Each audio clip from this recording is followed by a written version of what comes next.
Hello, everyone. Hello, everyone.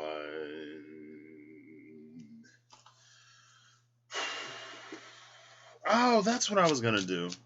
Ooh, who is that? Ooh, the ring. What? Number 25, Ace of Clubs. Okay, well, that's a fun. Okay. The key, 33. The clover. So the clover and the cross. The key. So basically, what I'm doing today, which is what I feel like I should start all of these by, I'm gonna be looking at some solstice things, I guess. This will be the before, the during, the after. I'm gonna use the tarot apocalypsis. I'll do 3 from the top, 1 from the middle, 3 from the bottom, and then I'm gonna go in between, do 2 Lenormands and 1 energy oracle card. This is gonna be inspired by Russell from Rustling Around. He's doing runes right now. And I was like, oh, I could do it in that one. The bow tie one, right? It's not Degas or Menaz. I don't know. That's what I was trying to look it up. I was going to do that before I started this, but then I forgot. So, But we have names for the 2 runes I asked, and Russell delivered. Hold up. Oh, here it is. I was like, am I going to have to find a video on Russell's channel?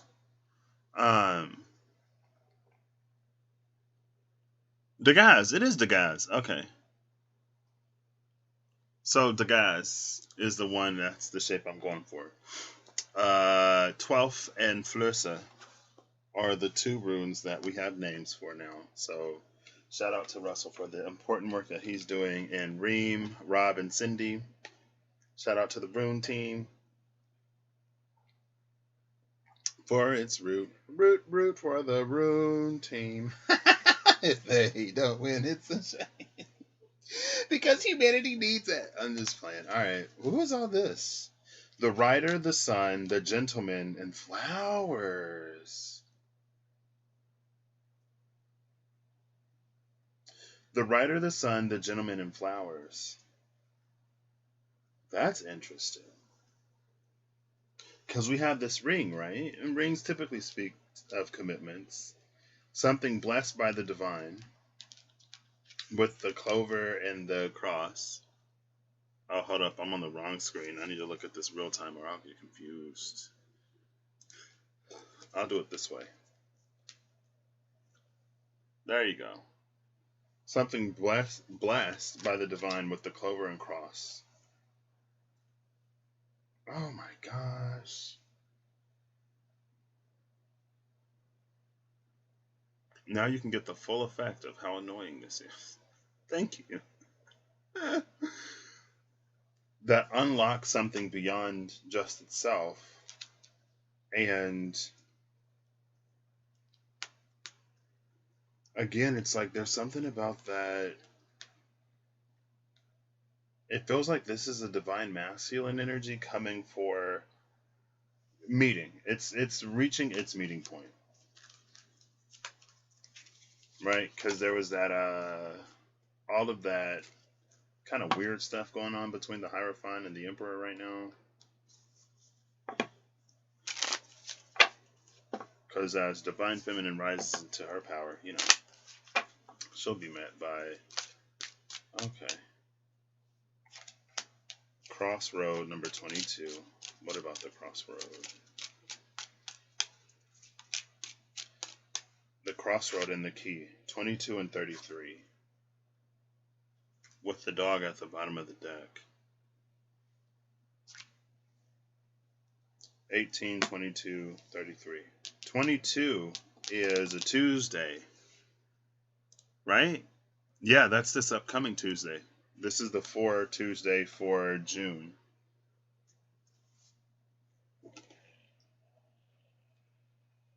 And if this is June, then this would be July 3rd.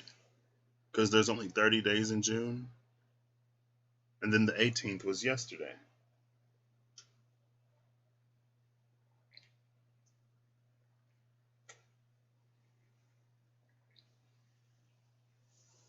What's interesting is that the key is inside the keyhole.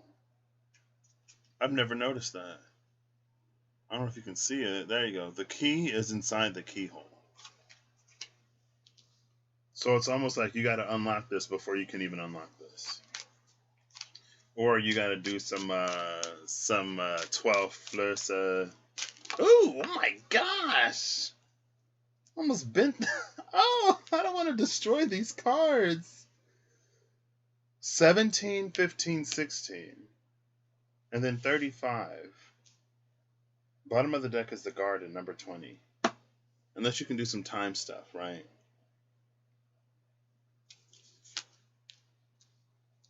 So Stork's Bear and the Stars. The Storks and Bear is interesting because it's like whatever was delivered,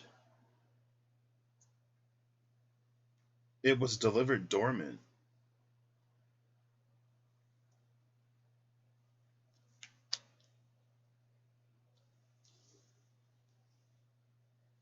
And this is in between the anchor and the stars.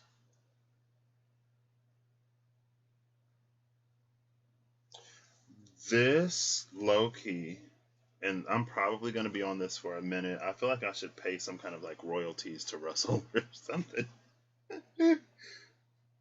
Because this feels like 12. Like this is the anchor down on earth. This is the stars up in the heavens. And this is sort of like this almost still potential that we have here.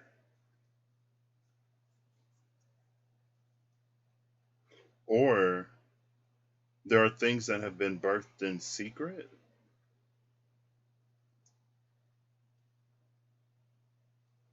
This reminds me of Zeus.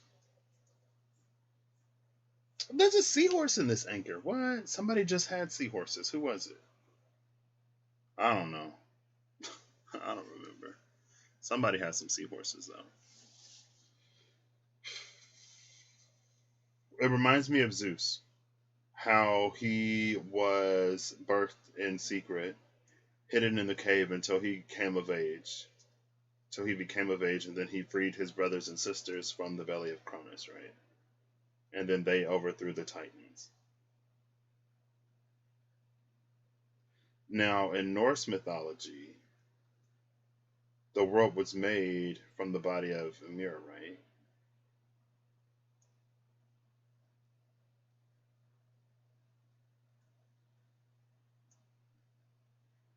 And I feel like there's another mythos that's trying to come to my mind that's very similar, made from the body parts of something.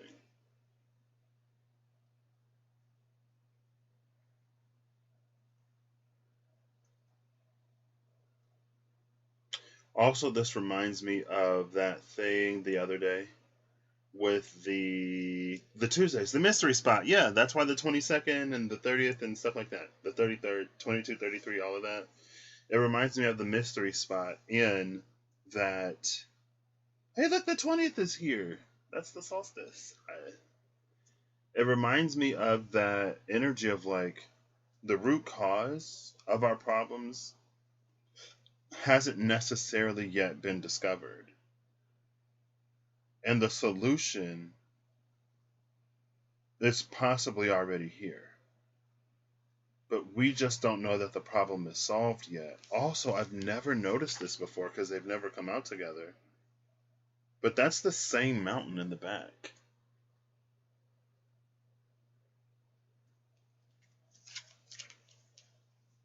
And maybe it's from this mountaintop that you can see the stars. So there's this energy of like you can see it coming, but it hasn't yet made its way down here.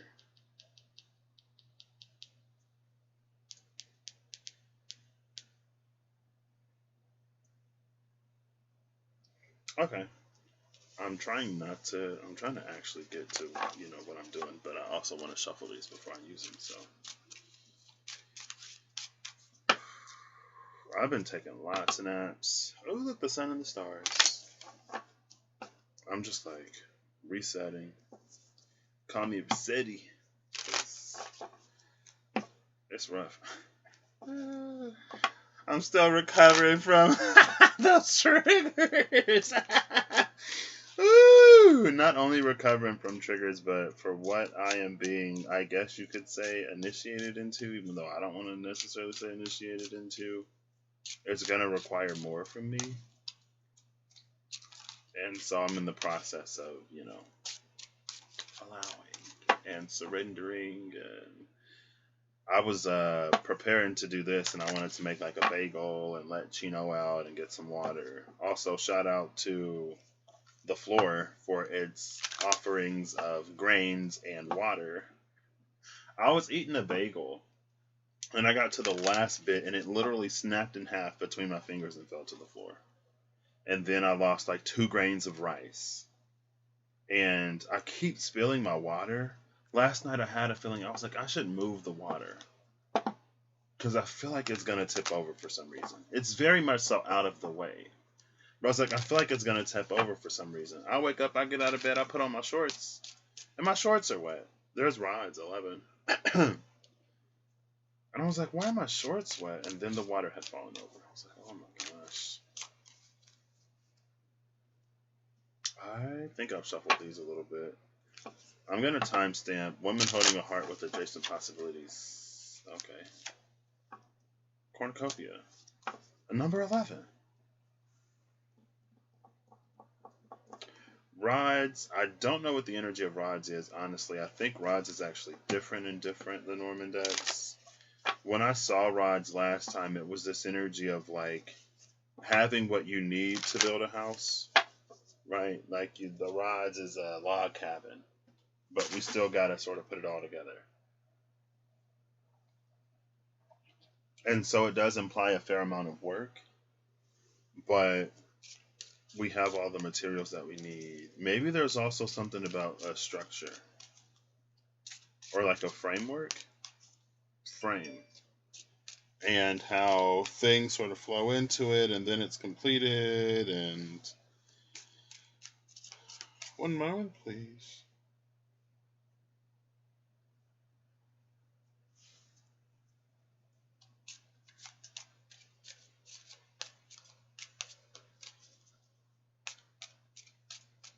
Oh, snap. Russell is such a delight.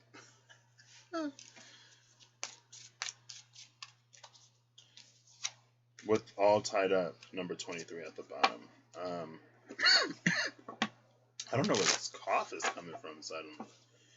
But yeah, I asked Siri what time it was, and Siri said 5:54, and I got scared. I was like, I don't want to see 5:55, please. But I did see it, and I was like, I surrender.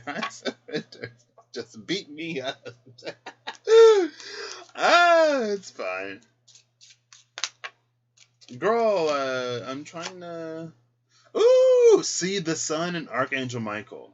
Here's that 35 again. 35 was the anchor. The anchor is the root chakra. The sun is up here. I'm just take these two. With 20 was at the bottom of the deck, Crossroads, and 39, which is Archangel Gabriel, 5th chakra. So now the sun is in the sky.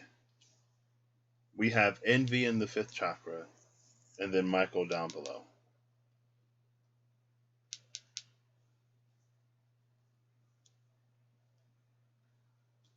Now 39, the traditional Lenormand has, I think, 36 cards in it, so there is no 39.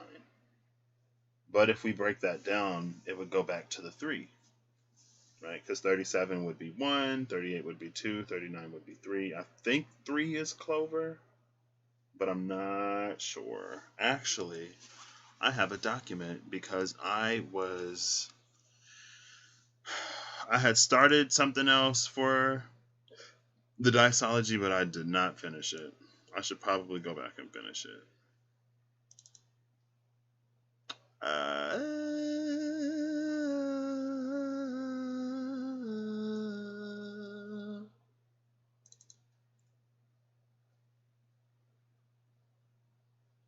This is not it.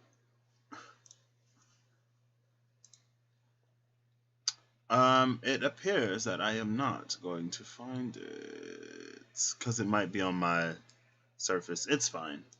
It doesn't matter. Okay, let me hurry up.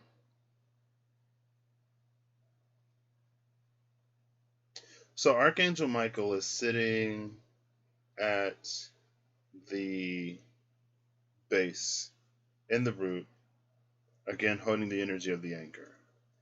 Number 20 was it Crossroads? No, 22 was Crossroads. Number 20 was the Garden of Envy. Garden of Eden, more like the Garden of Envy. Right? I don't know why. Well, they say that Lucifer was upset that humans had the favor of God or whatever, so he plotted to get them to fall, but then he fell, and then things got weird. Envy in the 5th chakra with the sun. With envy in the 5th chakra, it's almost an energy of actions speak louder than words. It's this energy of like even the things that you don't say. It's like what you don't say or how you say what you say reveal something. It's like we would speak light but be dark. But I mean, sun is up here, so all things will come to the light. Look to the root. What's that? Minimizing or maximizing, limitation or support. Look to the root. And that's this card, I guess. So then this would be minimizing and limitation. This would be maximizing and support. Girl,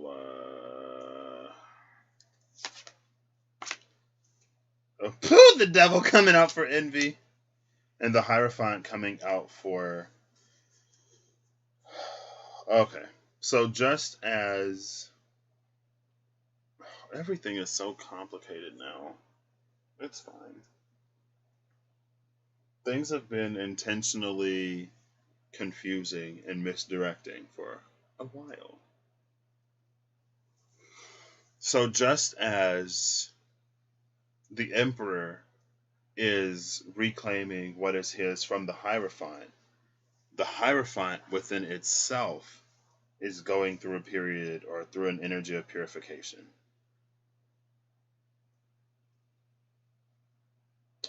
This is that... Oh, it doesn't have a name yet. Russell! I'm going to stop watching Russ until he has the whole deck complete. Because it's reminding me of that rite of passage for like masculine energies. And it doesn't have a name yet. Wait, did it have a name? I don't think it had a name.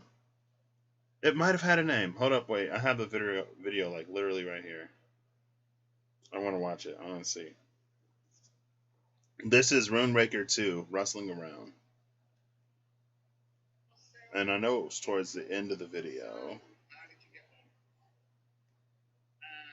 There was something else at the top.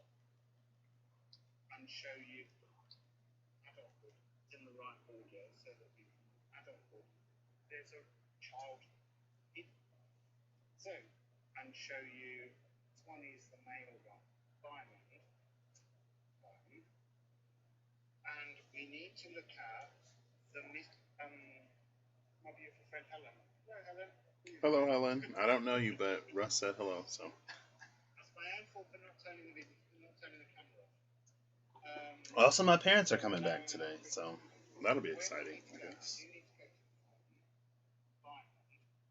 And I then connected with the one that's the diamond with a hole. Oh, wait. Diamond. And I've done... Knefa. Yeah, he literally said it at the end of it. He said it at the end. Knefa? Because it's knave and knight. Knefa. I think it's Knefa. I'm not going to watch. I just saw him hold it up, and I was like, oh, yeah, he said. This is that Knefa energy.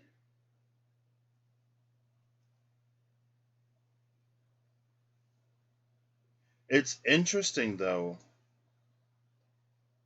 because this is like elders listening to children instead of children listening to their elders.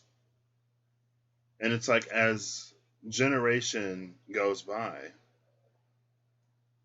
like the youngest is like has that aura of light around it, like the golden aura, and then there's the green and then the blue aura.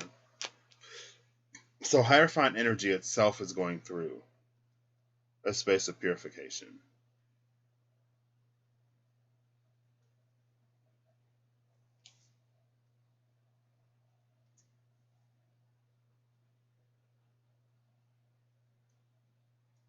See, and I know this is the 5th chakra, but it feels like that thing, it's sitting in between the heart and the throat. That's what it feels like. Now, maybe it's depicted that way because, you can't draw it on his throat unless his, like, neck is elongated and he's, like, looking up. But they could have done it that way.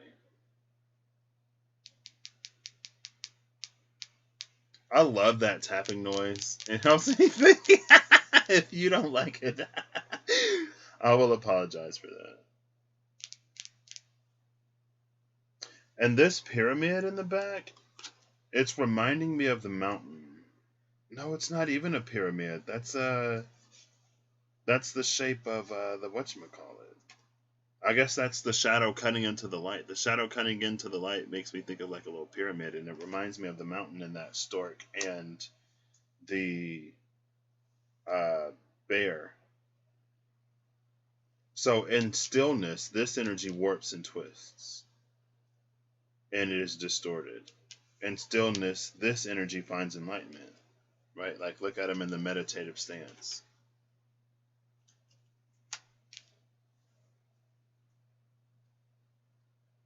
And it's that look to the root energy. Not purely because people are complicated. It's also interesting because we have 20 and 39. And the difference of 20 and 39 is 19, which is the sun and the major arcana. And it's a 1. So this 1 is bridging these two.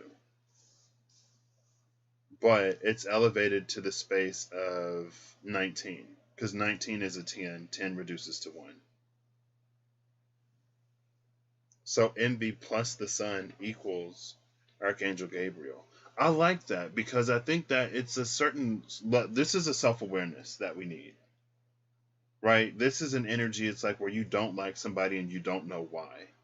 So in your space of dislike, you kind of sort of start to see things that aren't necessarily there. You are twisted into this weird jealousy monster thing. And you get further away from what it is that you would sort of actually want. But in bringing light to that and in finding out like why you don't like who you don't like or what you don't like, it feels like there's a truth within you that it actually reveals, and you can work on that, you can heal that, and then you come into like this sun energy, this corrected line. This is a corrected lineage. And it's like once the child does it, then it echoes back generations. It's also that energy. It's very Holes, Madame Zeroni, the energy of a promise that was made a long time ago, but it wasn't fulfilled. And so we've been in the space of suffering the consequences for that broken oath.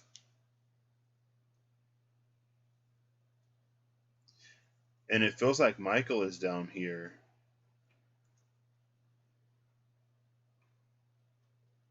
because it's almost this space of like things that the divine can't do for us, things that we need to do for ourselves because it is within us, whatever this is. The most that the divine can do is help illuminate and try to offer some guidance or support in some way. But this transition from envy to truth is on us. There may be things that we don't want to admit. These are literally two sides of the same coin, the devil and the Hierophant. And again, they're separated by the sun. but the sun takes the place of 10.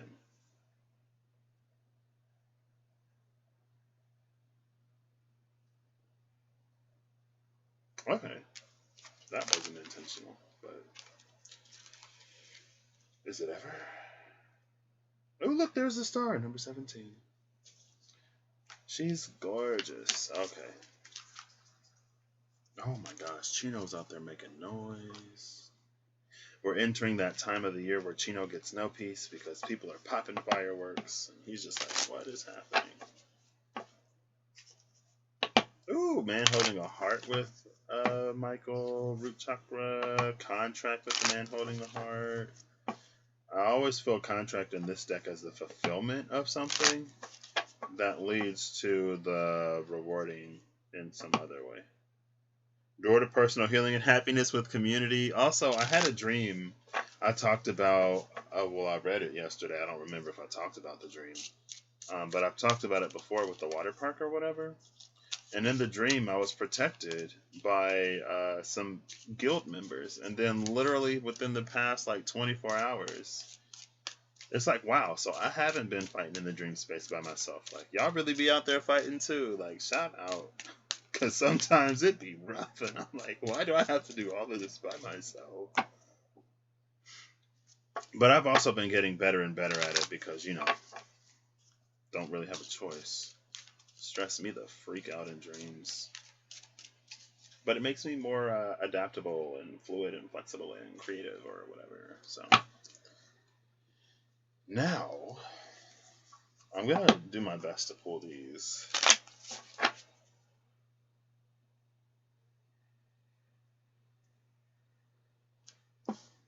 Okay, that's how I'm going to do this. I'm going to pull them all out face down.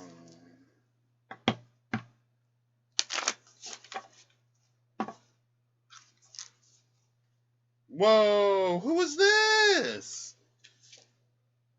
The Six of Swords. Why is this giving me Freya or Frigg, but from God of War? It's like, I didn't piece together the, hey Mimi, how are you doing?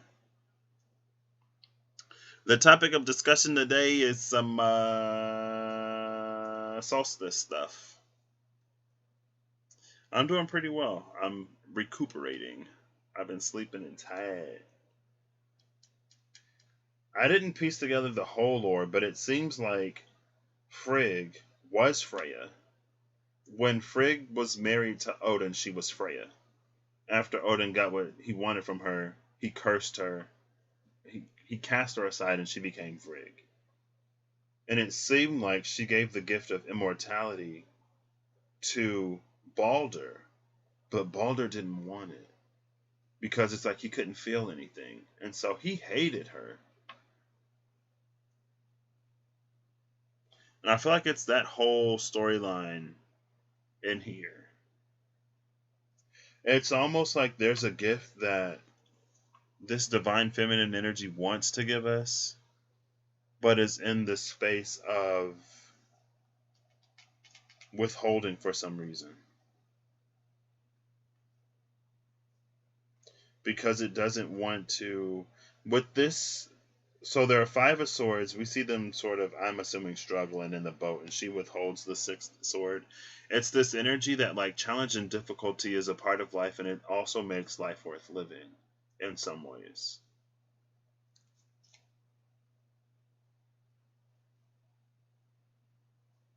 Why does it feels like a queen of swords, or not swords, a queen of cups and pain.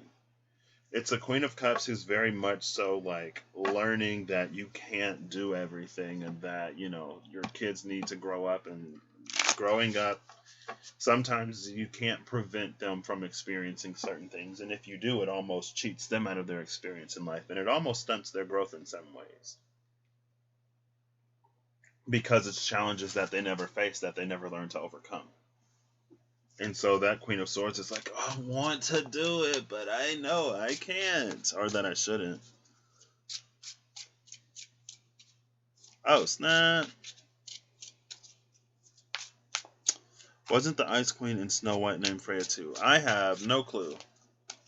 I don't think I saw Snow White.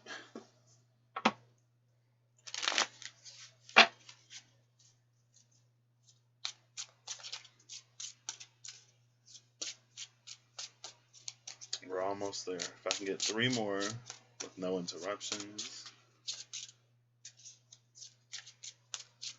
Last one. Oh, come on. I was so close. Who is this? Isis? Princess of Wands? It's giving more like, more of that like higher self vibes because of that face up there. It's reminding me of the Ten of Wands. She has the Ankh that's dangling off to the side. There's this energy where it's like she hasn't yet. Oh, that's a whole hand. Hello? She hasn't yet found that Emperor. Because she's still holding on to the Ankh. She hasn't yet found someone that she can entrust with that energy. Bottom of the deck is the Seven of Wands, which is Moses, and then the Five of Cups behind that. And there's the Queen of Cups. I was just talking about you.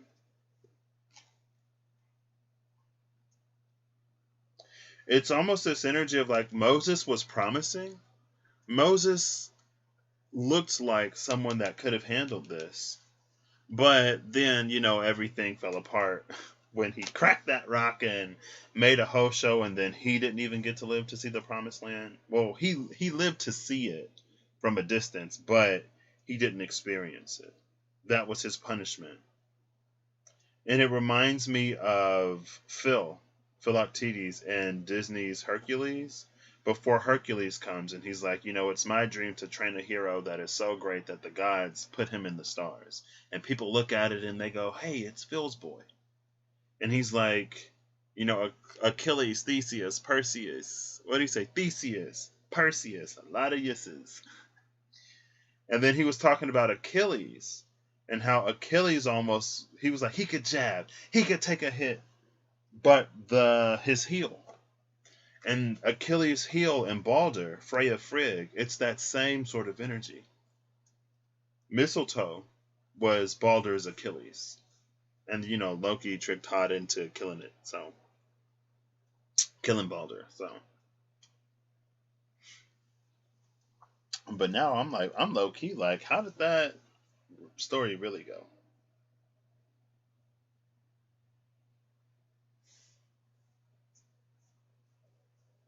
And in this deck, every time you see Hathor, Isis, who else was it? Somebody else, they remind you that it's these women who make kings. They're the ones, like, authority is their birthright. Oh, come on. I don't know. Yeah, she's like, well, Moses and then she's like, no! This is that, we were rooting for you! We were all rooting for you! How dare you! Learn something from this. She's like, Moses was so promising. But then at the very end, and again, it reminds me of Orpheus. At the very end, at the finish line, he turned around and lost it. And it's like, you did all of this. You couldn't have waited like 2 more seconds. You couldn't have had a little bit more faith. A little bit more trust. You were literally 99.99999% of the way there. One more step and you would have had everything that you wanted.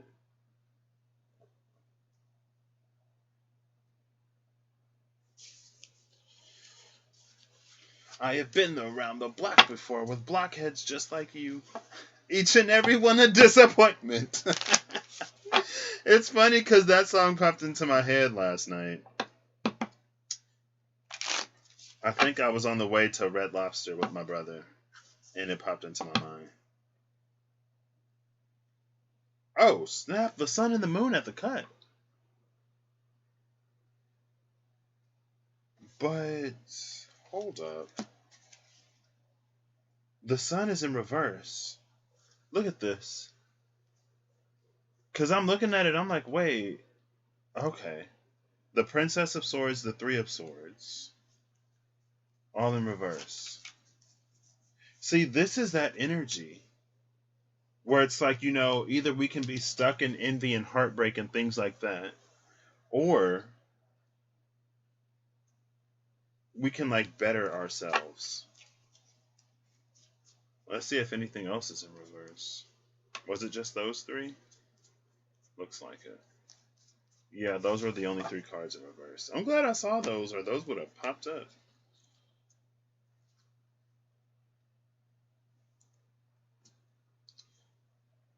This is interesting. Also, with the Six of Pentacles and Strength here, that energy that was the Knefa. I hope I'm saying that right. Knefa. Like, this is the child sort of inheriting the throne, right? Because remember in Isis, there was the higher self statue sort of in the back. And now there it is, and it's on fire, and this child is inheriting that. And then here's Durga's strength that's like, come on, do it right this time. But it's not, it's an adolescent. It's a Knefa. It's not a child, but it is a young sort of adolescent male who was going through his period of awakening. So like how it plays out in my mind, it's like, so I guess in the beginning, it's Flursa and then 12th. Like first it was whole and then it was separate. In that time of separation, we get the sadfish. I don't know the name of the sadfish yet. I don't think it was on the card when he showed it. And so we're walking around as these sad fishies. And then we either go through our Knefa or we go through our Flursa again. The feminine goes through her awakening. The masculine goes through its awakening. From that period of awakening, now they reach out. So it reestablishes the 12th. And then it forms that. See, like Flursa is interesting because it is like, it's the feminine awakening, but it's also symbolic of like what those two halves represent when they're whole together. And maybe that is the gift of the feminine. It's like she within herself holds everything. And it's not that the masculine doesn't contribute, but that's why it's in the womb. The masculine operates inside of the womb. So then it does something different, right? The seed from the masculine goes into the womb, and then it's that meeting inside of the womb that sparks life. But as the holder of the womb,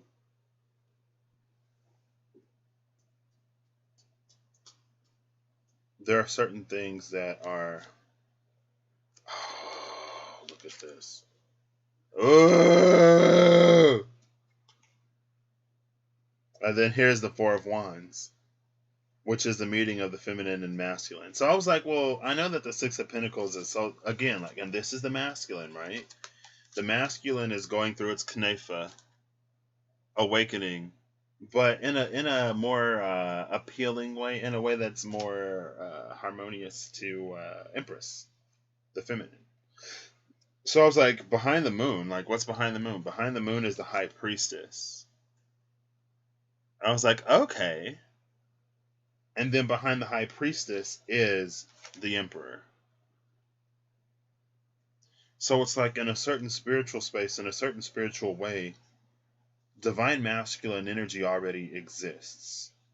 It's just that it finds difficulty existing on Earth, which is why this is like a Pentacles card. We're preparing the Earth to be sort of suitable and hospitable to a more divine masculine energy, but that doesn't mean that it's not out there somewhere. Is it out there in a way that we can sort of conceive of it because of how warped and twisted things are down here?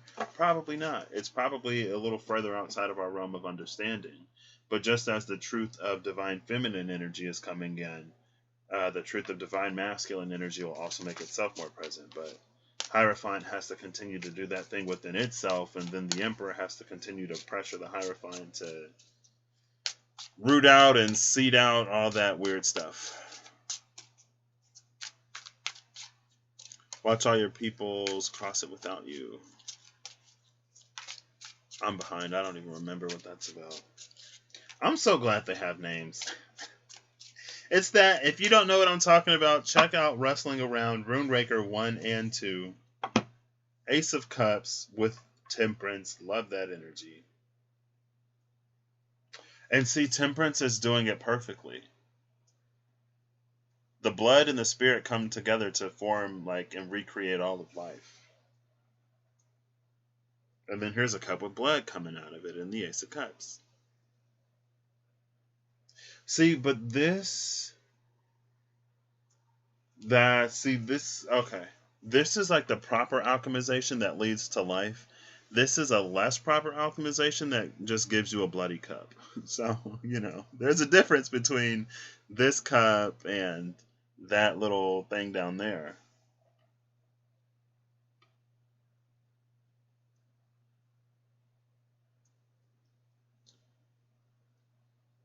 It's also interesting, though, because a very similarly colored butterfly is on both of these. But Temperance and the Magician behind it, I love that. But it's even more greenly pigmented in the Temperance card. See, that's how green it is here. And it's a little paler there.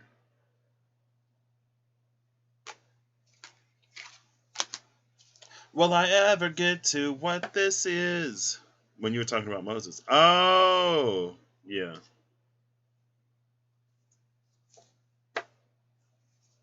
Trying not to insert reversals, but if reversals need to be, if the cards are meant to come out in reverse, they find a way. They find a way.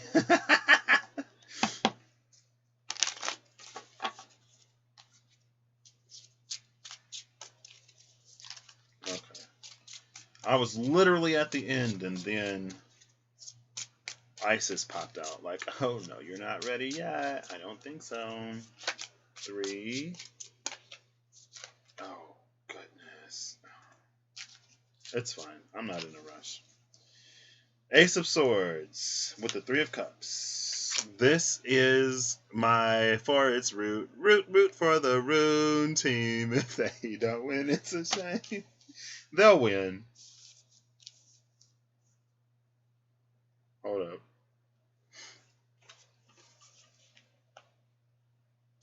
And that's like, as I've been seeing the Ace of Swords, it's been holding that energy in this deck of like the knowledge of the runes. It's going to come back.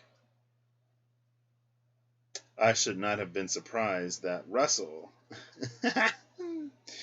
would be doing the work that he's doing.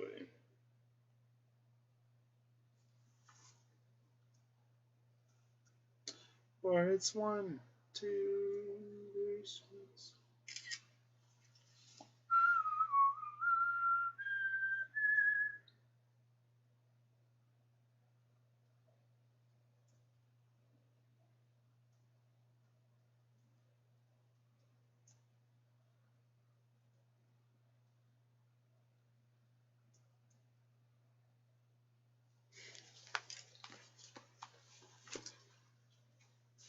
This is an energy. This is. Hey, Cindy, how you doing tonight? This is that the Tower of Babel, right? How the knowledge was sort of like spread out into the world and blah blah blah, right? But now the world is getting so interconnected. We can connect with people, and Amanda was literally saying it earlier about how now we can connect and communicate with people all over the world. And because we can do that, it's almost like now this knowledge and information is going to be coming back to the surface.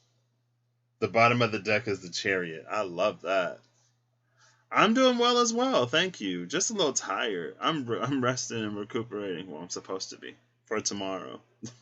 I love that the Chariot is here. Because it's almost like when we were separate, and when we only knew what the local variety Hierophant was telling us about the world outside and other people, when we were sort of operating in that sort of scarcity, sort of fear, like I take from you because I'm manifesting destiny or whatever. Like when we move outside of that, that's when everything starts to return. That's when everything starts to come back. This light is starting to annoy me.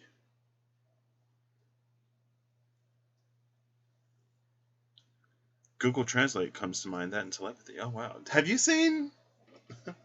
I've been obsessed with... Okay, maybe obsessed is a little bit of an overstatement, but is it? With Russ and the Runeraker video, Cindy. I'm like, yes, come through Kanefa, come through 12th, come through Flursa. Come through Sadfish. I'm going to change the light. 1 second. Because this is, woo! There we go. I just like that a little better for some reason. You haven't watched it yet? Okay. Let me... Default. Okay. Because now I feel like I can put cards here. Yeah, I'm going to go turn this off. But then it's still going to catch glare from the other light. But that's fine. Ooh, ooh, ooh. Ooh, ooh, ooh. Ooh, ooh, ooh, ooh, ooh, ooh. I've got myself a notion, and one I know that you'll understand. You set the world in motion. Eye to Eye, the Goofy movie. Oh my gosh. It's on Spotify now. I love that song. Maybe we'll discover what we should have known all along.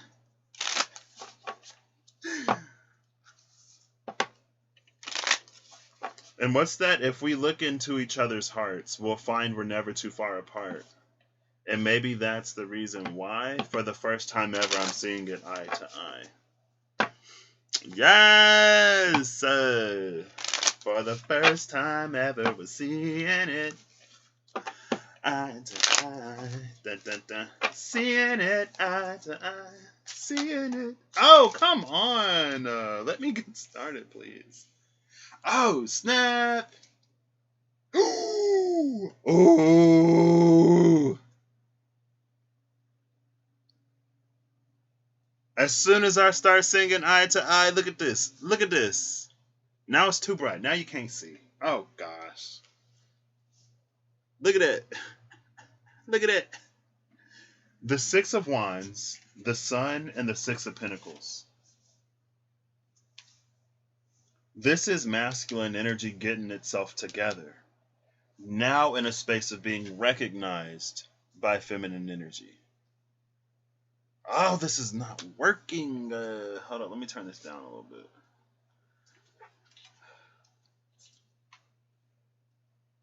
Oh, wait. There we go. There we go. That's a little better, maybe. But now I can't see. It's so dark. I love this. Six of Wands, the Sun, and the Six of Pentacles. She's gone through her Flursa. He's gone through his Knefa. They've emerged on the other side, reforming 12th, but in a way where they're open to each other rather than being opposed. And that's what's most important here, because this is a masculine energy. This is a masculine energy that does not have to take her out of her power, that does not have to make her small. This is a masculine energy that's not emasculated. It's not emasculated by a powerful woman. It's not intimidated by a powerful woman. it doesn't have to try to put her in her place in order to sort of make her. It rises to the challenge. It rises to the occasion. If you feel emasculated, you're a weak man. And, it just is what it is. You should be confident enough in yourself that nothing outside of you will emasculate you. If you're emasculated by anything, then it speaks more to who you are and what you've got going on. Because nothing that happens outside of you will make you any less of a man. Right? Like, being a man isn't something comparative. It just is what you are. Eight of Swords, Queen of Wands. Now we got Hathor coming through.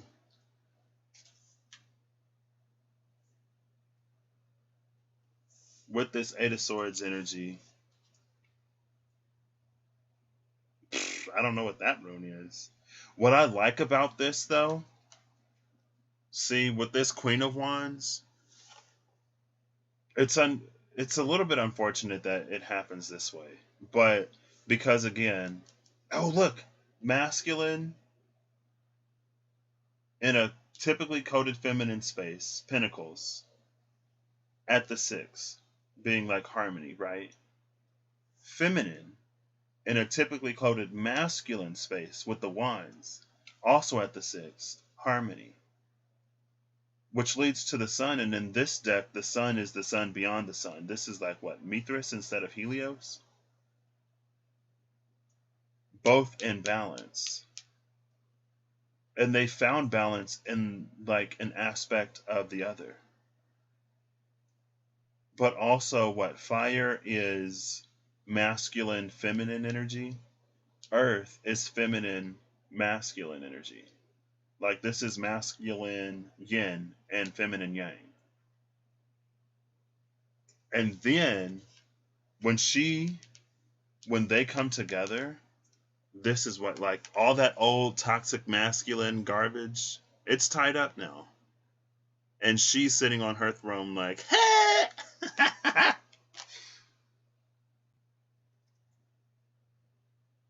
And this is not one of those Eight of Swords cards where, like, this person is, like, bound. Like, look how tight these ropes are. It's a card of exile. And then we got Odin's Crows up there. I ain't gonna say that Odin's Crows is I don't know. Maybe the crows that work for Odin has also been keeping an eye on Odin. And Russell said that lately in one of his videos.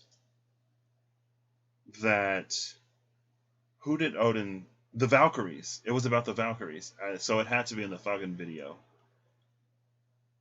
That Odin thought that the Valkyries worked for him, but in reality, they weren't. They almost played the part to make him think that they were, but they've been operating under their own orders this whole time. Almost waiting for the moment, waiting for the time where that old toxic masculine energy gets set out to sea, and this new, more divine masculine energy comes into its power and presence.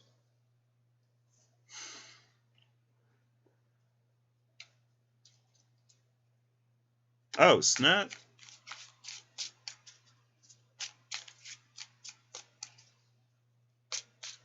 That's why I cannot escape this. Every single thing I do lately, it's divine feminine. It's like true divine feminine, true divine masculine energy are coming together.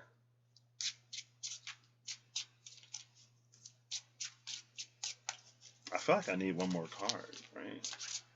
I'll just take this one. I'll take you. Only one of you. I'll take, no, not you. Not you. Oh, yeah, you. Okay. Oh, I didn't want both of them. Darn it. Oh, well. Ooh, there's our Queen of Cups. The Nine of Pentacles with the Queen of Cups. Bottom of the deck, there she is, the Princess of Wands. So, if you don't recall, right, this is the one that... Oh, with the Wheel of Fortune. Okay. Yes, turn that wheel. So remember in Isis, there was this figure up here who she was waiting for, that higher masculine energy, and she ain't giving that onk to just any dude. And then this in the Six of Pentacles is the Knefa coming into balance with that and igniting. It's igniting something within him. Right? That's what she was waiting for. Now he is becoming the embodiment of that up there, which she is waiting for. So she came back out to be like, yep, you done found the one. Nine of Pentacles and the Queen of Cups. The Nine of Pentacles lately, it's divine feminine energy. It's true divine feminine energy that's out basically floating on her own because there isn't, because of the lack of the presence of a true divine masculine energy. And I feel like personally, where we have one, we have to have the other. Because if we have one without the other, then it throws everything out of balance. Right? It's like if either life or death are absent in the equation, then either, no one's going to be born and we're all going to die out, or no one's going to die and we're going to have a problem. They have to both be present.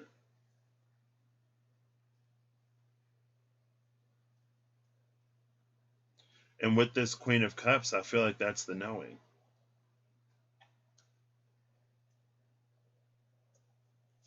So that Six of Swords was the Queen of Cups. It's like she saw that boat full of dudes, and none of them were the one. None of them were an energy that could meet her. And so she sat in pain. I just watched Infinite the other night. And there's this one person who was like waiting for her lover. They spent lifetime after lifetime after lifetime together.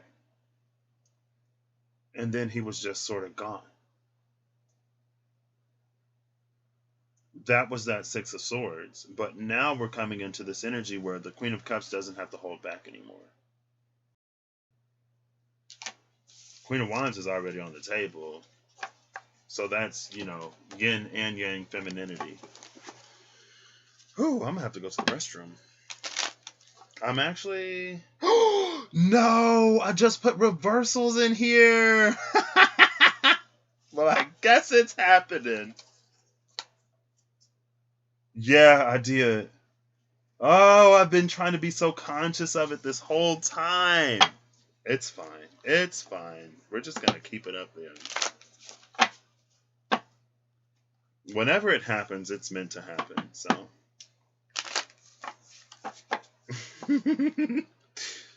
Oh, goodness.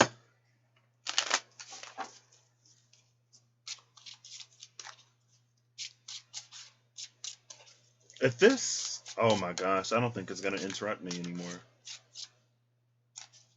It was just trying to get me to keep shuffling until I just made a mistake.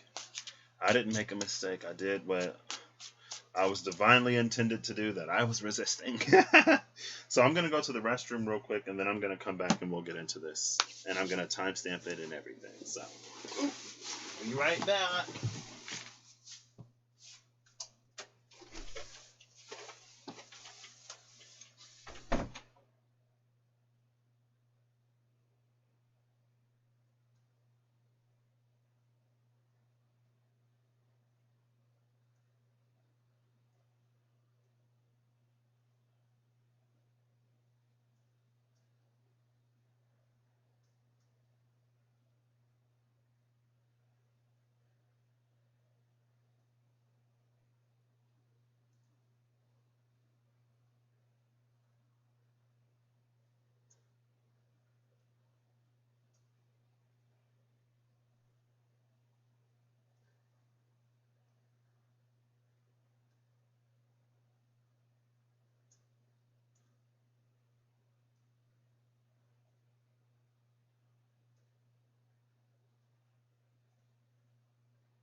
All right.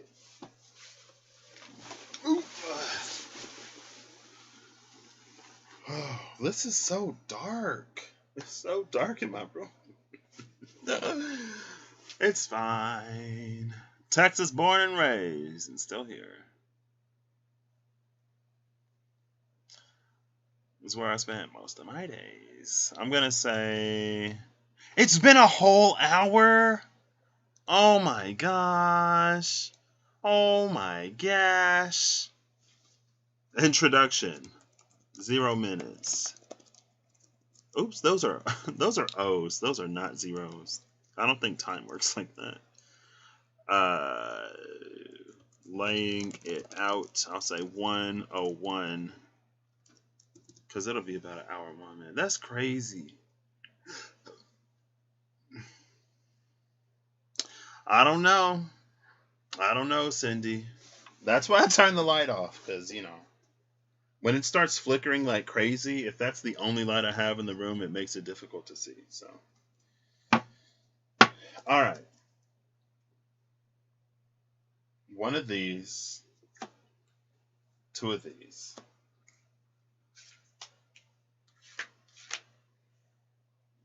You can't see all of these, but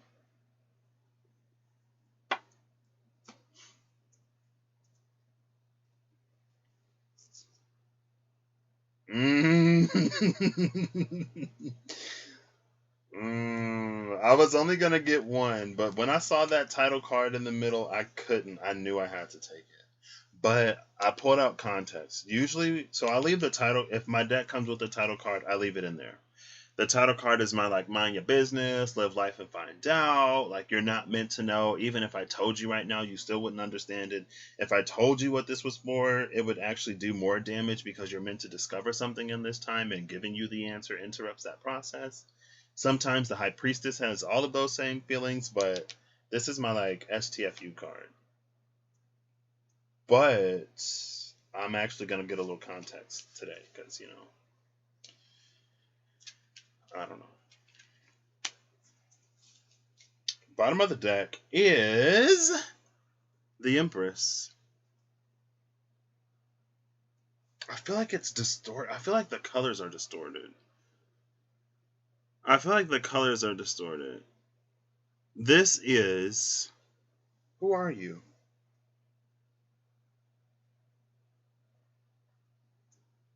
Ishtar, Inanna. This is Inanna. I was like, I know who you are. This is Inanna.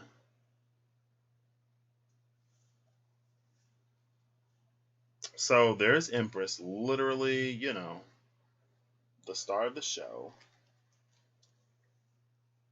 So we'll take these 2 because they're 2. Oh my gosh, not 4. No, I'm not doing 4. We're doing 2. And then closer towards the after middle, we'll do these 2. Oh, there's the lily. The lily and the key. 29, the lady. Look, the lady, the key, and the lily. 29 and then 3330. Okay.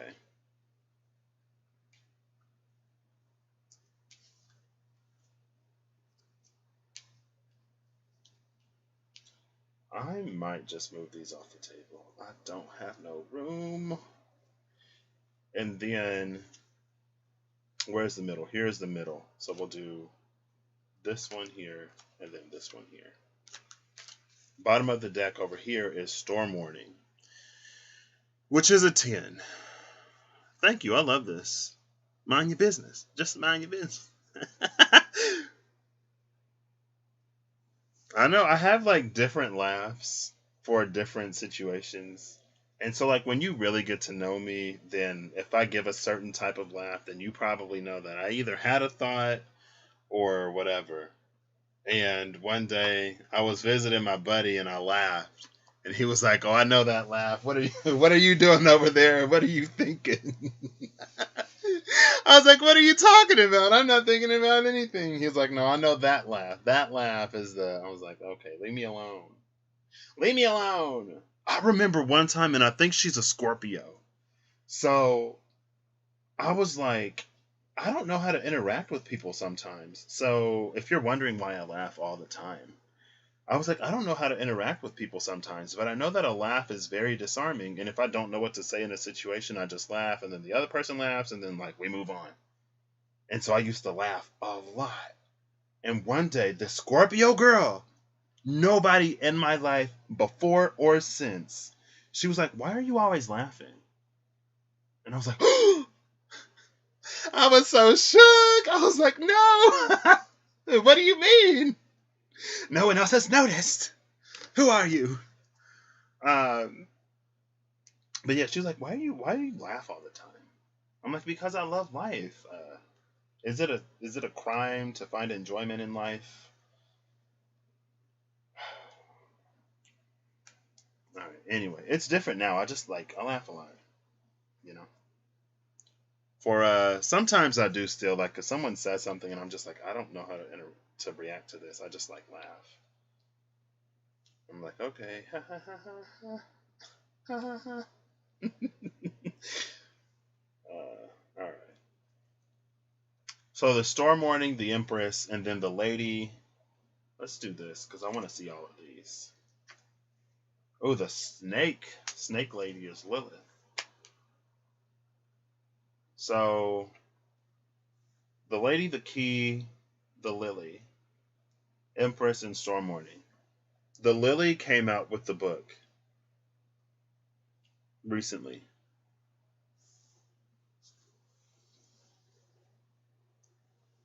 Well, it was more so when I was younger. I've learned a lot since then. One of your challenges that you're overcoming, yeah. I've had enough time. So, I wish I had just a little bit more space.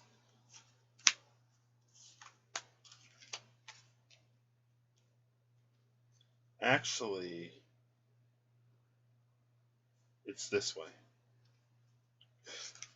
I kind of want to make sure I get these on the right side a little bit. You can't see those anyway. Oh, I'm going to take a picture of this right now for the thumbnail. My battery is sufficiently charged. Oh, I think my parents are home. I think I hear the car. The car. The car. The car. The Cathcart Hotels? I should watch A Fish Called Wanda. Okay. I am actually going to move these. I hope they don't get too warm. Oh, the other side of my laptop is cooler. I'm going to move these.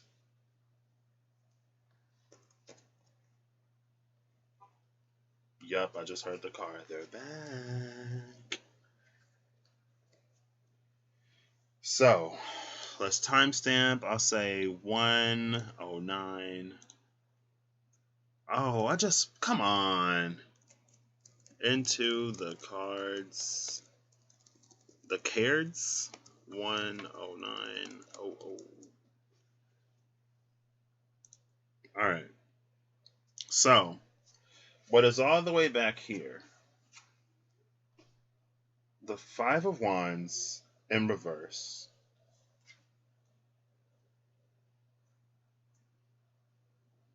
Well, it's upright for you. It's in reverse for me. The Three of Pentacles in reverse. And the Three of Swords in reverse.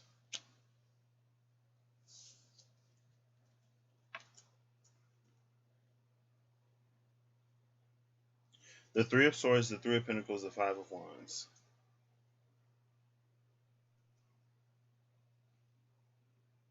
This card reminds me of a setup.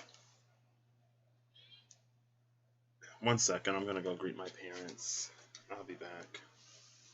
Welcome them home and whatnot. Look at this. See what you take from this. This is the past. This is what we're coming out of. This is what we're approaching this space with.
All right, I'm back. Sorry.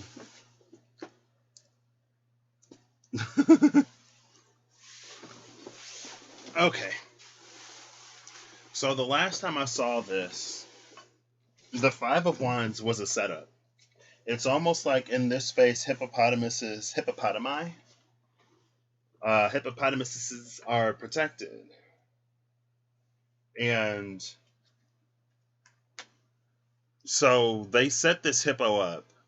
They make it like a self defense thing, right? Oh, but the hippo, it came into this enclosure and it threatened us, so then we kill it, and then they go off and they make money. I don't think like hippos don't have ivory on them, so I don't know why they're killing this hippo, but it's a setup. The Three of Swords, from a space of hurt and pain, this is what we allow. Now it's upright for you, but it's in reverse for me, right? So I guess this is how I see it, if you're curious. Now that song, I want a hippopotamus for Christmas. Only a hippopotamus will do. The Three of Swords is it's hurt, it's pain. The Three of Pentacles speaks of collaboration. And so it's like there have been things that we have been a lot quicker to buy into because of what we're already experiencing. This is very much so that Seven of Swords, Seven of Pentacles. What was it? It wasn't the Seven of Wands. It was the Ten of Cups, the Seven of Swords. Maybe it was the Seven of Pentacles energy.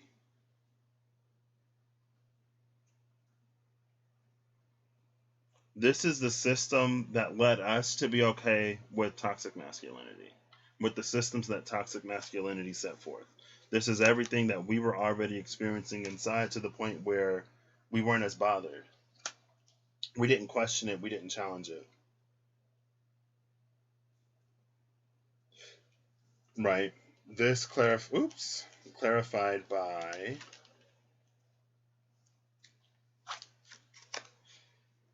Birds and the Scythe, 10 and 12.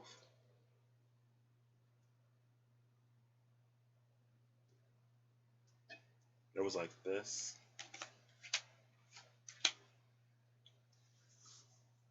Birds and the Scythe is 22, and 22 is crossroads.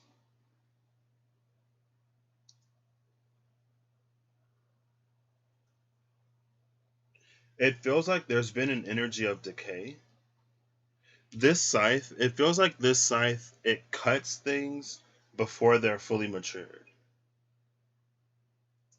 But it does that because of what we allow with the Birds card. Like, I saw some video. It was on Amazon Prime. It was I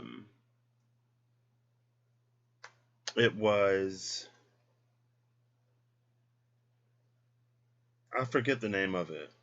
But they were talking about how like there are certain like ET species or something that are like collecting humans and harvesting them to like sell them as whatever.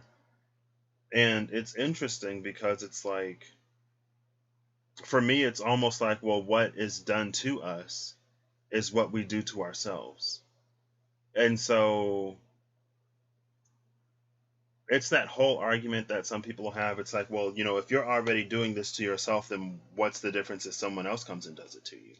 Like, you sell each other. You enslave each other. You treat each other like trash. So why is it any worse for us to come outside, for us to come off planet and do the same thing to you that you do to yourself? Like, how is that unfair? What are we violating? It's not like we're coming in when we're doing something that's like not already being done.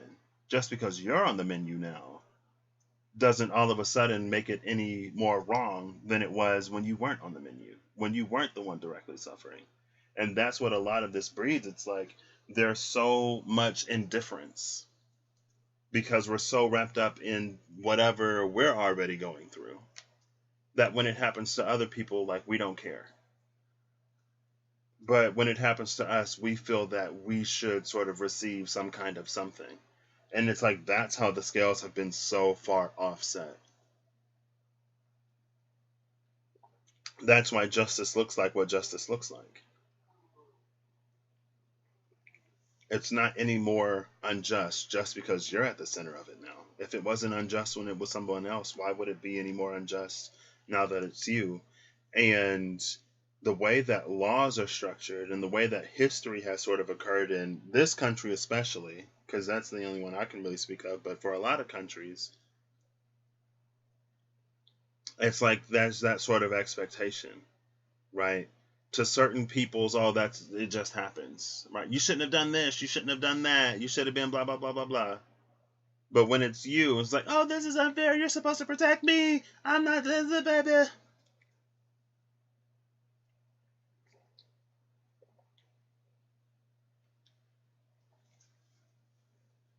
And the birds, it's like it's almost spirit sitting outside of this, unable to really truly intervene because again, the things that we allow.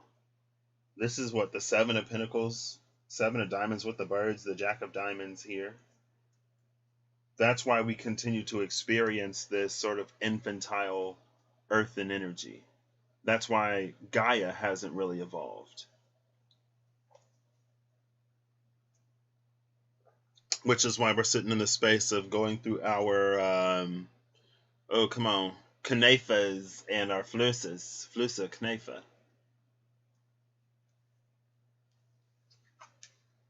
Clarified by contract. And there's the blindfold. Well, it's like, well, nothing can be done because you do this, like, you do this to yourself. So it doesn't violate anything over here. Like, according to this energy, it's balanced, it's fair, it's even. If it can happen to someone else and you allow it, then it therefore can also happen to you and it will be allowed. It isn't disallowed just because you're sitting at the center of it now. And this is all the ways that we've actively been working against ourselves. And it's almost a little yeah, Cindy, like karmic cycles. It's almost a little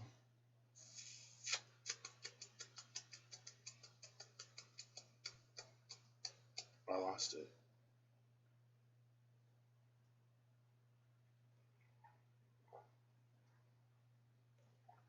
It's almost a little backwards, right?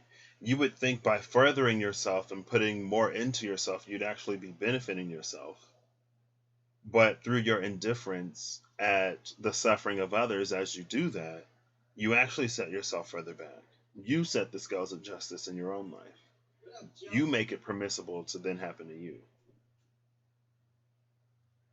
because of what you allow. And it doesn't violate anything when that happens. Contract is upright. It's fair. And you may think, oh, that's not right, it's not fair, that blah, blah, blah. And it's like, okay, well, look at what you do. You reap what you sow. We all know that.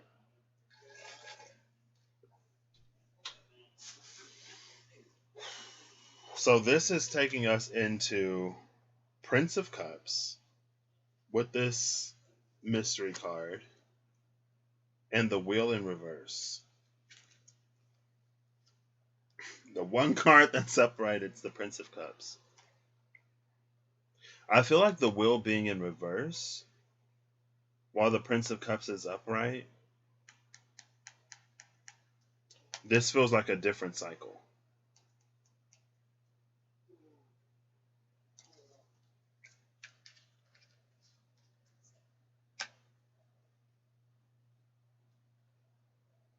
So what I'm going to do is, I mean, it'll be easier for these. I'm going to read these as reversed. For however they come out to me, I'm going to read them as reverse that. So it'll be like what it looks like to you, right? Because to me, all of these are in reverse, but on the camera, they look upright. Not that you can really see them, but yeah. So let's see. We have the Ten of Wands upright, which means it's going to be in reverse. The Temperance upright. And the Magician upright. There's Temperance and the Magician again. Why do I gotta read them? Why do I gotta read them as reversed? It's reversed because it's outside of what we currently sort of allow.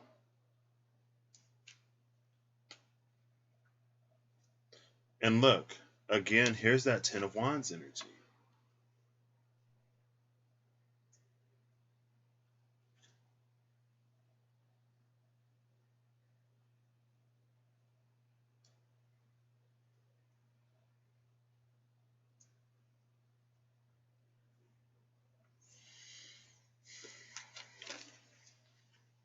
So I'm going to lay these upright, but I'm going to read them in reverse. The Ten of Wands, Temperance, and the Magician.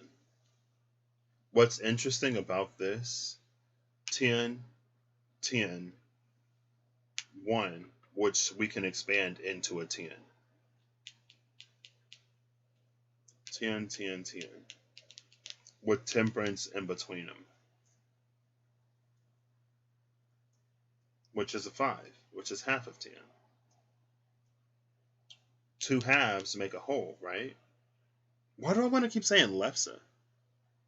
It's not lefse. Lefse is like some kind of dessert or something. I think it's a Norwegian dessert. Lefse.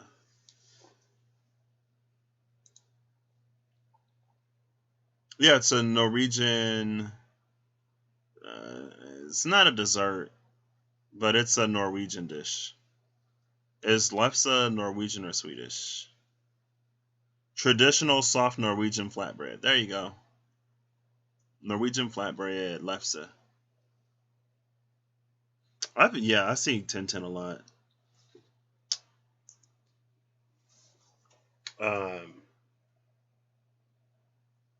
Ew. What was that? Don't be tickling me. I don't want them to be tickled. Please, no thank you. I'm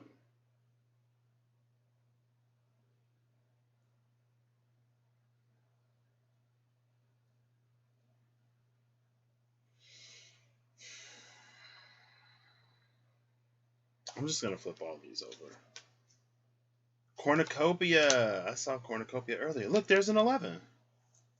Which is 2 ones, which can be 10-10. The cross and the clover and the mountain. This was the mountain. Oh, wait, I got to go back so I can see this real time. This was the mountain that was in the back of the Storks card and the Bear card. The cross and the mountain. 21 and 36. That's a 3 and a 9. And then we already saw the 6 of Wands, 6 of Pentacles.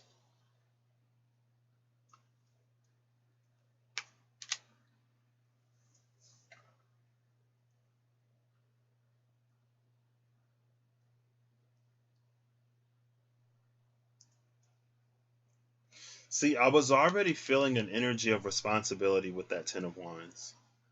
And the mountain and the cross, it's like a divine or a sacred.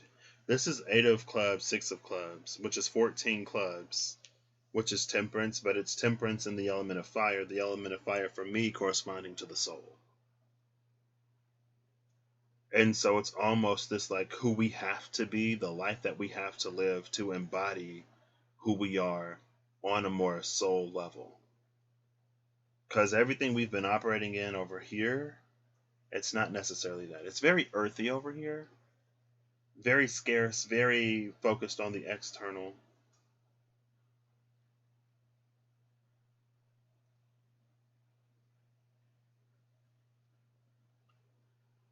Was this a window? Or a gateway? This reminds me of Phanuel. Sitting at the door to the throne. The angel of truth. This card is gorgeous. And we see the birds in this card. And again, the birds are watching.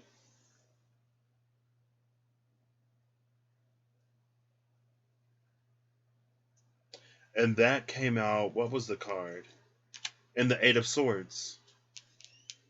It was in the Eight of Swords, the two birds that were at the top while, we finally got toxic masculine energy taken care of. They're watching. I don't see seagulls anymore, so that's sad, but or hear them. But at home, I see a lot of blackbirds.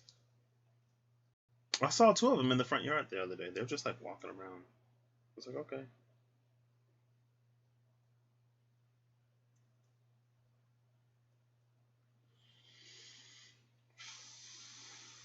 So this energy is upright, but we would feel it in reverse. So this Ten of Wands would be us overburdened with the mountain and the cross. There's this energy of like the divine has forsaken us. With cornucopia in reverse, it's scarcity. Which this cornucopia in reverse would be a reflection of this energy over here. In truth, it's upright. But without this change in perspective here that we're going to have the opportunity to come into, we would kind of sort of like, we wouldn't see it that way. This is an energy. This energy, I mean, first of all, it's gorgeous. But this energy from this perspective would be like, why is it so hard? This is like the journey is hard, the journey is rough, it's so difficult. Like, is it even worth it by the time you get a little bit of whatever? This energy, it's too complacent. It may not like its reality, but what it dislikes more than the life it lives is the work that it would have to do to change it. And it's one of those energies that it's like, well, if you're complaining so much, like, why don't you do something about it? This energy doesn't want to do anything about it. They just like to complain. And because all they do is complain with no action, the scales remain what they are. And they continue to experience what it is that they experience. And again, it's like the birds are watching. Before anything can grow too much, it's cut. It's an energy of premature reaping. Because again, it only wants to do so much work. This energy doesn't allow for things to come into the fullness of what they are. And I think the Ten of Wands is acknowledging that it does take... It is a journey to get here, but once you get there with Temperance and the Magician, it's like it puts you in a position to just like you know what to do, right? You know how to use your tools. You know how to proportion things. The heart is online. That's one of my favorite things in the Temperance card. It's like it all comes from the heart. Without that element of heart, none of your manifestations can take life. It's like they'll come in and that leads to that storks with the bear energy. It's like you get these dormant seeds that never grow because you don't put in the work to make them grow. Like you don't plant them, you don't water them, you don't care for them at all. Type of energy. This is the energy that will put in the TLC to get those seeds to grow. And the greener its thumb gets, the easier and quicker things grow. All right, Mimi.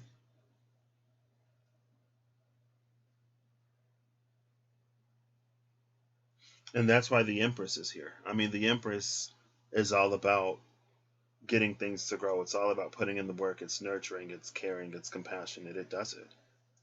That's why Demeter is here. But Demeter has been in this energy. That's why she's also in reverse, because she is coming into something different.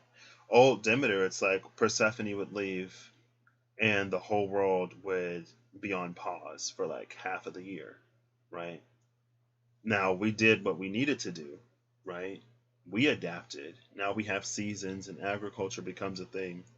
So you harvest in the fall and then in the winter you, I don't know, do other stuff. And then the spring comes around and,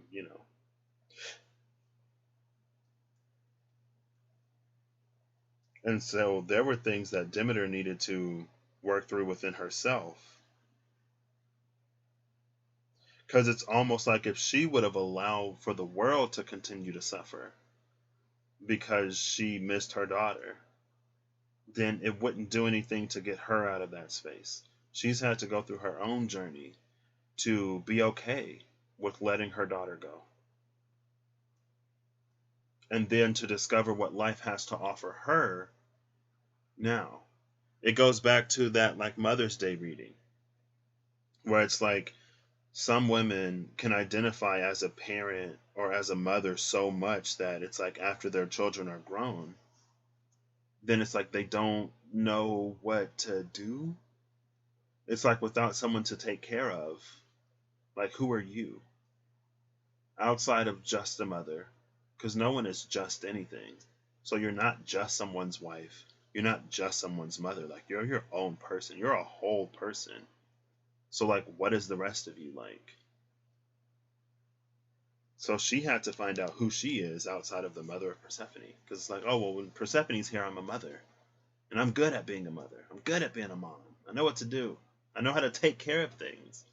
It's like, okay, so let's step that up a little bit and let's sort of, like now you take care of you instead of you taking care of everybody else. And that is part of this journey for her. And again, it's like it's not easy. They do, Cindy, and it's like we can make anything our identity. I know so many people who went to Purdue and get depressed AF because smart is their identity. Where they come from, they're the smartest. They got straight A's. Maybe they never really had to study or whatever. And so you walk into Purdue thinking, you're going to get more of the same. And then you start taking classes and you're like, oh my gosh, I thought I was smart. And a lot of people, or not a lot necessarily, but some people can't handle their identity being questioned in that way because smart becomes so central and so core to who they are and how they identify. That when it's questioned, it's like their very sort of psyche is just shattered. And that sort of came out a little bit earlier. It's like, when how we identify dictates and determines the experiences that we allow ourselves to have. And we're coming into this period of time of great shift and change. And it's like if your identity, if the story that you've led and the things that you call yourself and tell yourself are strong enough, I guess, then it'll keep you from experiencing a lot of what is now within the realm of possibility and potential. Right? It was like, if you identify as the black sheep and the loner and the one that no one understands, then it's like, but when you start to find people who like love and cherish and appreciate you, who value you and who validate you, like, is that I'm the loner, no one gets me, is that gonna keep you from being able to form and establish those relationships? And I think for a lot of people, I keep saying a lot, for some people it does. Some people don't allow themselves to experience community or love because they identify so much as the black sheep, as the loner, because they can't imagine that someone would actually love them or like them. And so now their inability to be loved, to receive love, is sort of like, you know what I'm saying. Y'all get it. I just lost the words. But it affects their ability to receive love. And that's part of allowing the world to be rewritten. That's part of allowing ourselves the growth and the change and the evolution and the ascension of all of this in a way where we can like live it instead of just speaking about it. Because again, it's like part of the way that we've been manifesting things, it's like we're getting dormant seeds that we're not really planting or caring for, and then we wonder why like nothing really changes. And like the part of the reason why everything is happening so quickly now is because we're in a space of expansion after a space of compression, or a release after compression, right? That's that volcano. Shout out to Miss Remy Healings. I'm still recovering from that last video. I'm kidding, kinda. Our ego clings to that identity. When it falls away, you don't know who you are anymore. Exactly. And a lot of people don't allow themselves that experience. And so they cling on to it even though they know it doesn't necessarily serve them.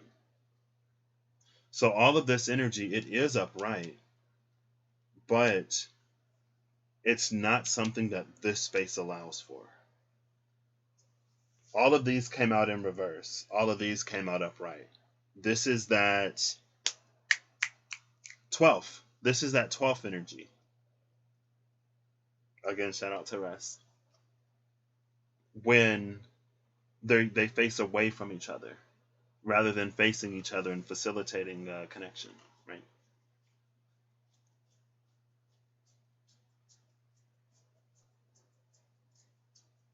That's why the Empress is at the bottom of the deck, because the Empress is fertile year-round. Demeter is becoming an Empress.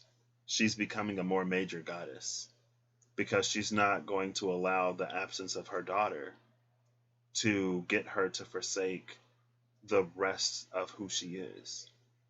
She's starting to realize that she's more than just a mother.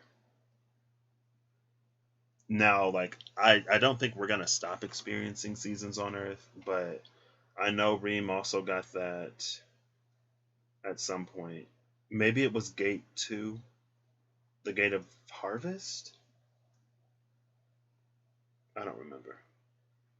But Keres Demeter, she's been popping up a lot for me lately. I'm like, she's learning to let her daughter go. I don't know what's gonna happen when she does.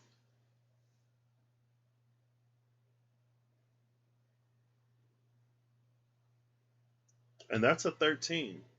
10 plus 3, right?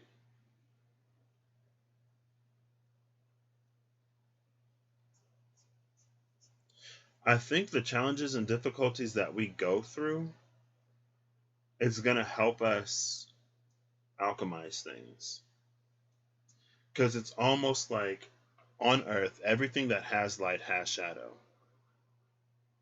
Everything that has light has a dark side. It's not necessarily shadow, it's light and dark. Shadow is what happens when we obstruct either light or dark.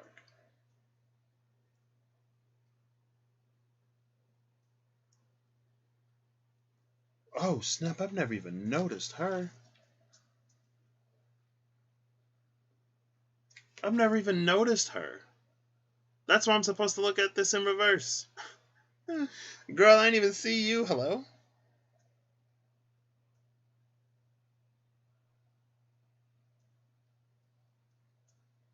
We've been seeing those. This statue, this higher self energy feels feminine.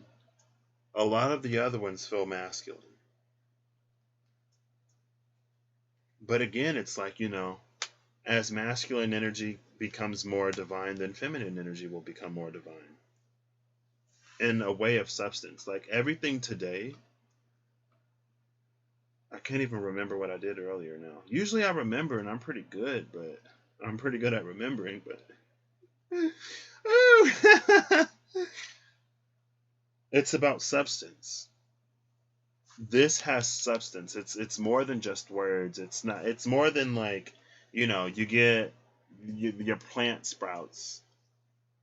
And you're like, "Oh my gosh." Like, what? And it is exciting, but it's like, you gotta let it mature. You can't reap it as soon as it pops above the ground. There's more to it than that. It can be more, but this energy doesn't allow for it to be more. Now the Prince of Cups coming in to this.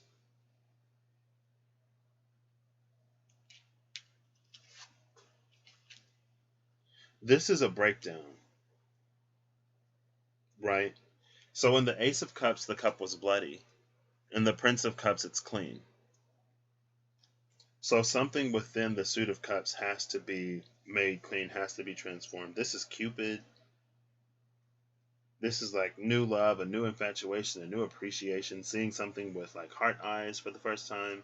It's almost like it's seeing beauty in things that it didn't see before. Our experiences inform the alchemy that makes these manifestations stick. A lot of times we manifest very static, very flat. Static was 12. 12 was static, right? Yeah, I'm pretty sure 12 was static. Like a ball being held underwater, then when the pressure releases, the ball shoots up. Yep.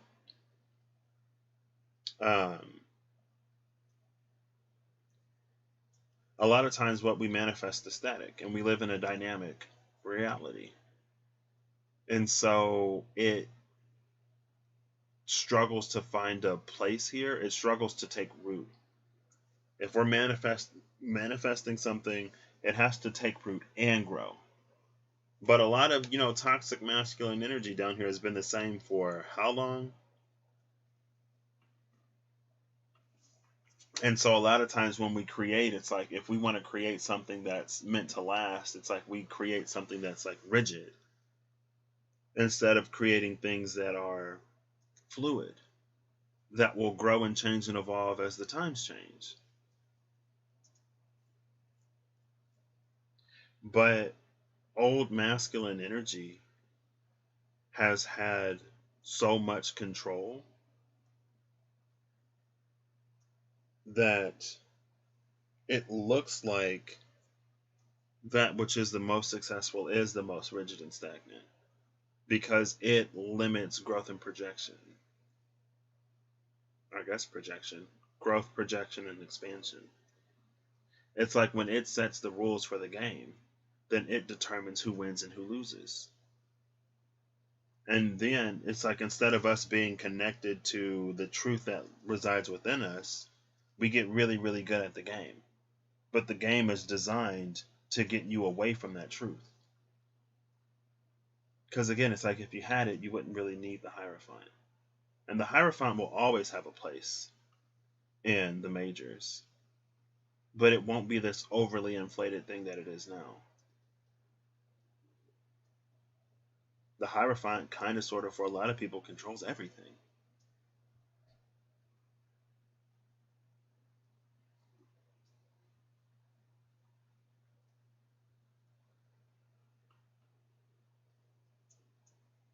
I hope this was helpful. For some reason, I feel like it was vague and not really specific or something, but that's what this is. I'm not going to speak on it anymore. We'll find out when it happens, right?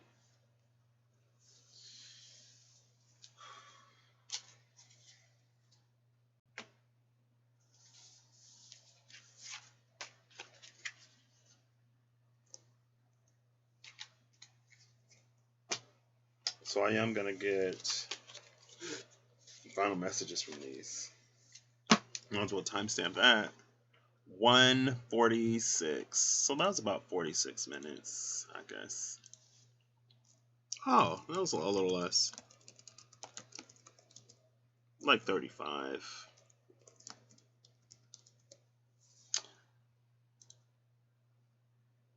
No problem.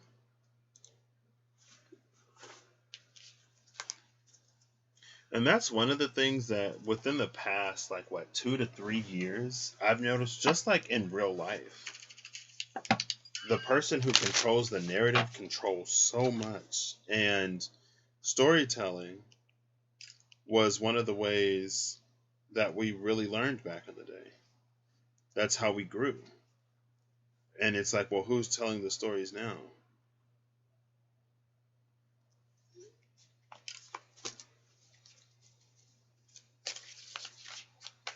Oop, oop, oop, oop, oop. I just saw the Nine of Pentacles. Divine Feminine's like, are they ready yet?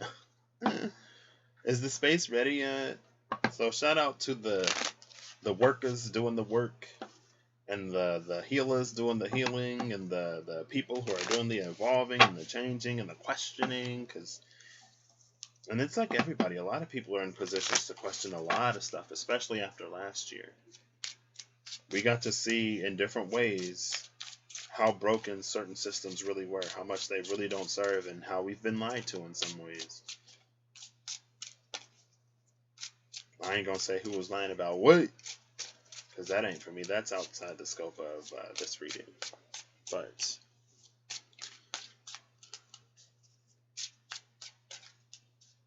yeah.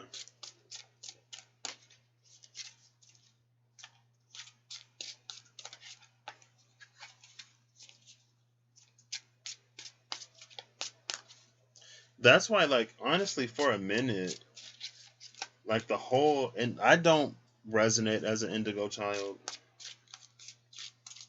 but I feel like some of the people who I were coming across, it's like I could tell that they resonate as egos. I could tell that they were black sheep and that they identify so strongly with black sheep. And I'm like, I know that it's been your experience and it's been difficult. It's probably been very, very painful.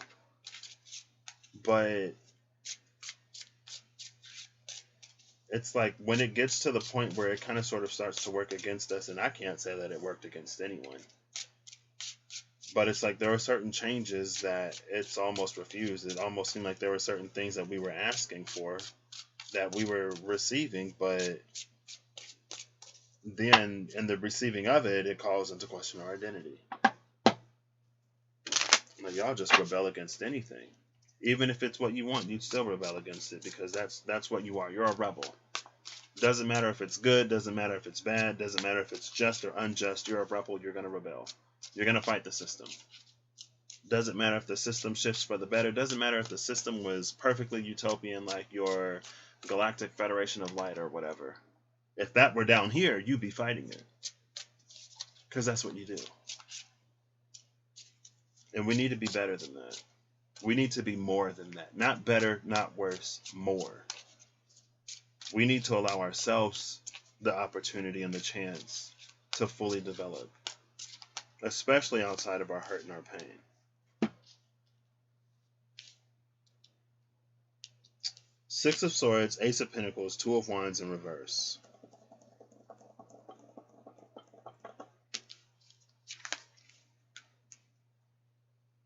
If nothing changes, nothing changes.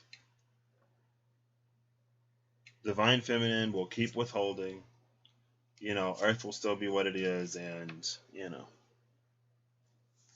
With this Two of Wands, it's like you're moving, but you're not really going anywhere. Bottom of the deck is the King of Wands. Oh, snap. Well, now we see him. And you know what I love about this King of Wands? Oops. He's got that Ankh.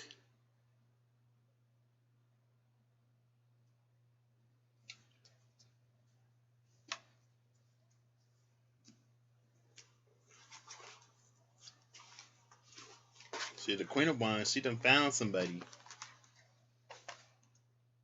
But, you know, Isis and Osiris did a good job. So it's not like Isis is about to, the child of Isis ain't going to be, you know, of course he found somebody. Like his mama raised him right. His father raised him right.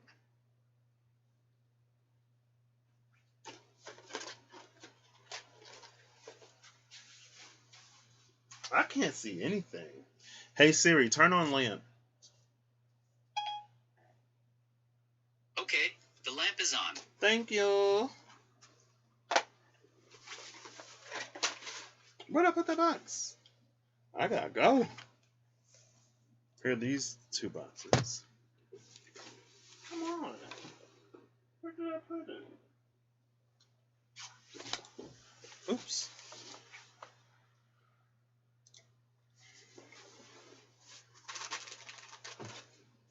Oh, here it is. Yeah. And it's really, it's unfortunate and it's sad, but I feel like there are some people who I've come across throughout my journey where it's like listening to them speak, all I hear is pain. I hear so much pain.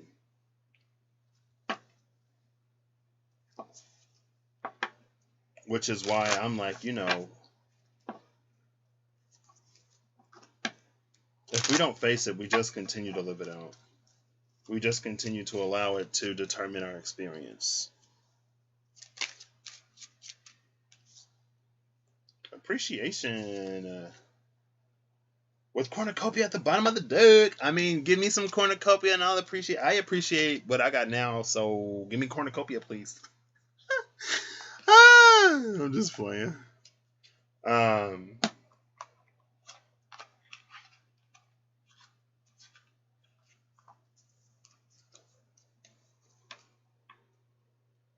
Honestly, this appreciation, it feels like it's coming down from like divine feminine.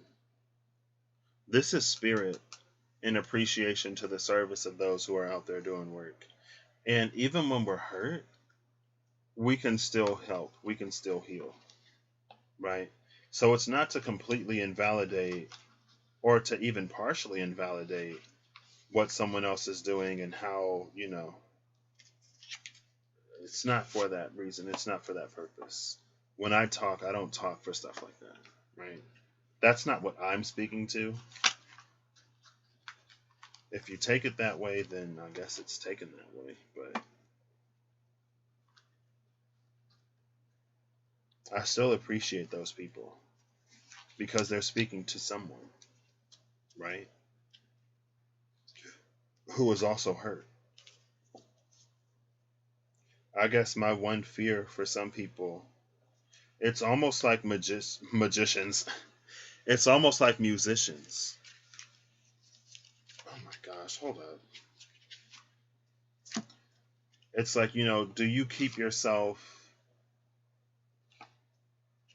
living certain ways? Do you keep yourself attracting the same experiences so you have inspiration for your music? Because, people don't want to hear happy songs. People don't want to watch TV shows where everyone's happy and everything's good. They want drama. They want this. They want that. And so it's like, are you keeping yourself sort of living an experience so you can continue to teach and highlight and illuminate certain things that honestly, it would serve your happiness more if you just let it go? Because someone else will come for them if they need. But maybe some would follow you. If you elevate, if you allow yourself to leave certain things behind, maybe it would also encourage them to do the same instead of, sitting around and commiserating. But it's important that we feel acknowledged. It's important that we know that we're not alone, but to just sit around and commiserate and not end up ultimately doing anything, that's not my intention, at the very least. The letter, the fox, and the anchor. With the snake at the bottom of the deck. The snakes and the foxes have an interesting relationship for me. The fox uses its trickster-like abilities to lure snakes out of the grass, to highlight and illuminate things that would otherwise remain unseen.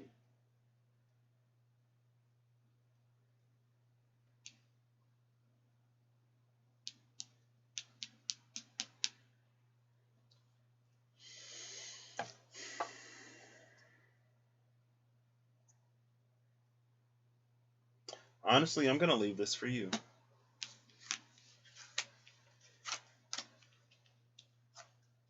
So whatever letter number 27, it's the 7 of spades, the letter, the fox 14, which is the 9 of clubs, looks like.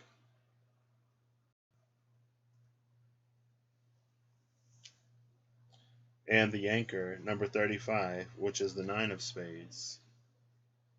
Whatever this means to you, like it's for you. Interpret as you will. The letter, the fox, and the anchor. With the snake at the bottom of the deck.